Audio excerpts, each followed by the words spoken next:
தமிழ் மக்கள் அனைவருக்கும் வணக்கம். செம்மொழி தந்த சிங்கம் நீ, சொற்பொழிவில் சொக்க வைக்கும் சொக்க தங்கம் நீ. முத்தமிழ் அறிஞர் டாக்டர் கலைஞர் அவர்கள் பார்க்காத மாநாடா?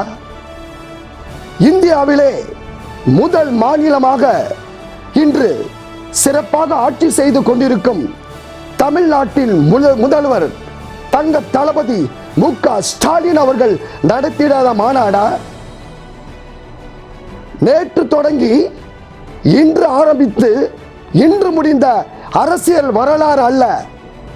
53 ஆண்டுகள் தன் விடா முயற்சியால் கிடைத்த ஒரு அரசியல் அனுபவம் தான் இது. அரசியல் மாநாட்டிற்கும் ரசிகர்கள் கூட்டத்திற்கும் எந்த சம்பந்தமும் இல்லை. இவை தப்பான கணக்கு. புதிய கட்சியாக இருக்கட்டும் அல்லது எதிர்கட்சியாக இருக்கட்டும், இவர்கள் எல்லாருமே திராவிட முன்னேற்ற கழகத்தை குறை சொல்லி வளர்ந்தவர்கள். மற்ற கட்சியினர் எல்லாருமே திமுகவை குறை சொல்லி வளர்ந்தவர்கள். பிஜேபியின் தவறான கருத்துக்களை தடுத்து நிறுத்தவும் தடுக்கக்கூடிய ஒரே சக்தி திராவிட முன்னேற்ற கழகத்துக்கு மட்டும்தாங்க இருக்கு. வேற எந்த கட்சிக்குங்க இருக்கு?